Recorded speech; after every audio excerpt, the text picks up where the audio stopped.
Okay, good evening, and we're going to pick up where I left off on our last session, talking about the rapture and the second coming being two separate events. And that's one of the biggest thing that most people get confused. And but when you get that confused, then your theology gets all messed up, and you start interpreting Scripture incorrectly. Another big mistake that people make is understanding what the tribulation or Jacob's trouble is all about. They don't understand that it's not for the church, and I've mentioned this before, but it bears repeating again, that this time frame of Jacob's trouble, and that's really the best term to use, because this has been prophesied through the book of Jeremiah, that this time frame would come upon the nation of Yasharel. And of course, when you say Jacob's trouble, Jacob's name was changed to Israel. So really this is Israel's trouble, or Yasharel is really the Hebrew word for Israel, is Yasharel. This is their time of trouble. And of course it was prophesied that it would be used by our Creator Yahuwah to bring the nation to a point of that in their misery, he said, I think it's in the book of Amos, he said, in their misery they'll seek me. In other words, in their trouble that they're going to be going through. And I've also said this before, but it bears repeating, that only a third of the nation of Yasharel will come to recognize who the Messiah is. 2/3 of the Yahudim, or the Jews, will perish during this terrible time frame. Well, not only them, but there's going to be a tremendous amount of Gentiles who will die during this time frame. See, a lot of people don't even really understand what lies ahead, how horrible of a time frame this really is. And of course, I'm not a doom and gloom person. I don't like to preach about negative things and things that are depressing. And of course, this is not depressing if you're a believer, when you understand that we won't be here to have to endure what lies ahead. But we do know, we all have probably loved ones or friends that we know that aren't prepared, that aren't ready. They have no idea of what lies ahead. But in order for us to be a better witness to them, it's better for you and I to understand and have the right interpretation of these end time events. It's not good if you're not completely convinced on what what the Scripture has to say, and once you're not really confident enough to share these things that are about to happen unless you've already been convinced of what the Scripture has to say. Most people have no clue or idea that the first 3.5 years of this time frame, Jacob's trouble, that about 2 billion, I mean 2 with a B, not 2 million, but 2 billion people on this planet will perish in just the first 3.5 years. And then the second half of this tribulation period, about another 2 billion will also perish.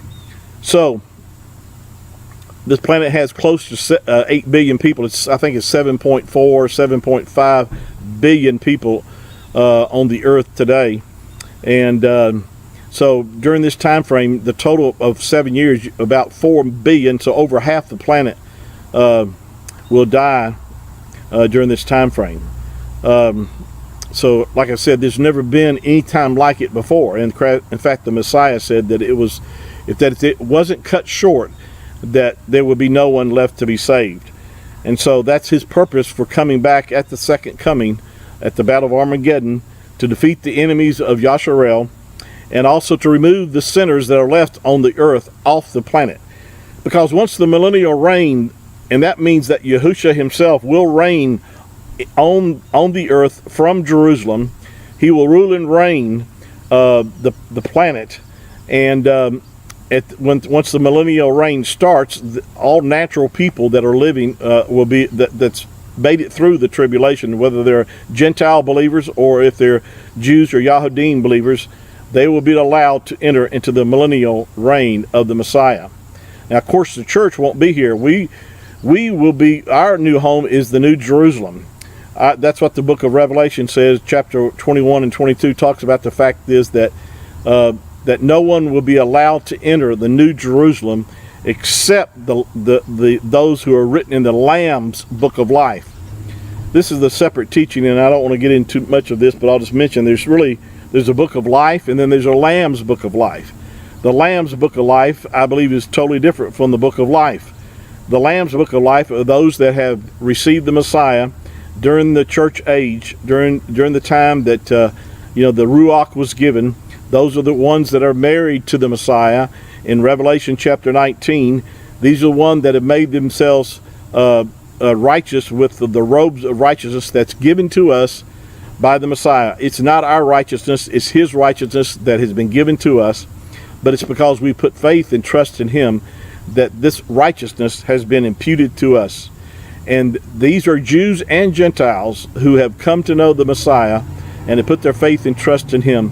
We are what the scripture declares as the church, and we are the ones who will go in the rapture of the church. And the rapture is really, the rapture was never promised to Israel at all, or Yasharel. It's only been promised to the church. Now in the church there are Jews, or Yahudim, but Yahuwah, once a Jew becomes a believer in the Messiah, if he does before the rapture happens, Yahuwah doesn't really recognize him or see him as a Jew. Now that's hard for a lot of Jews to take, to deal with, but the fact is, there's really three types of people on the earth today. There's the Jews, there's the Gentiles, and then there's the church. The church composed of Jew and Gentile believers who are born again, who are now the children of Yahuwah, and also are the bride of the Mashiach, the Messiah. Now, a Jew can become part of the church. A Gentile can become part of the church, but they have to put faith and trust in the Messiah and do that before the rapture happens. Now, once the rapture happens, the salvation will still be available to the Jews and to Gentiles, but they're not part of the church. They're saved and will be allowed to enter the millennial reign and to live on this planet for 1,000 years if they survive. There'll be people still dying during the millennial reign. There'll be people who are still getting sick during the millennial reign. But that's why the healing of the nations, the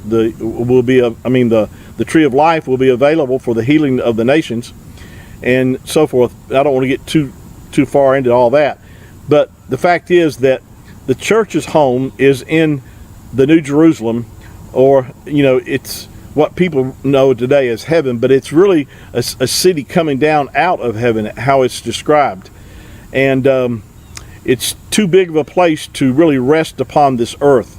It's got to either be, maybe like a satellite orbit around the planet. I don't know. It doesn't really give us all the great detail about that. But it does say that it will be the light source of the earth during the millennial reign. Just like, say, the moon or the sun. In fact, the scripture says the moon and the sun will grow dark at the end of the tribulation. So, but during the millennial reign, I believe the New Jerusalem will be the light that will light up the earth at that time.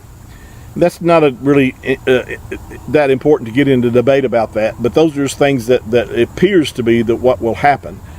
But the main thing is, we do know the fact is that the New Jerusalem is the home of the church. It's written over in Philippians chapter 3, verse 20, for our citizenship is in heaven.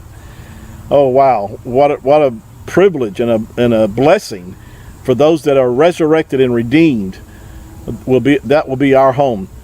Now some people say, well, I thought we were going to rule and reign with the Mashiach here on the earth. Well, we will, but that's not going to, this planet will not be our home. We can rule and reign from the New Jerusalem. I believe we'll be able to go back and forth to the earth, but our home will be in the New Jerusalem that Yahushua has been preparing for us. He made a promise that he was going away to prepare a place for us. And he said that where I am, there you may be also. And so that's something that we really have something to look forward to as well. We'll pick this up on our next session together. So again, thank you for joining me this evening. I love you, and I thank you for all the ones that have posted kind comments and things. And then those that want to say ugly things, I still love you, but I'm not going to argue with you about what you believe. I've stopped all the arguing that I'm going to do with people. I've learned just to share what Yahuwah has given me. Whether people receive it or not, that's totally up to them. and but I don't get into arguing or just, about doctrine or different things that I've shared with other people about the truth of the word of Yahuwah. So with that said, we'll see you in our next session, and until then, shalom.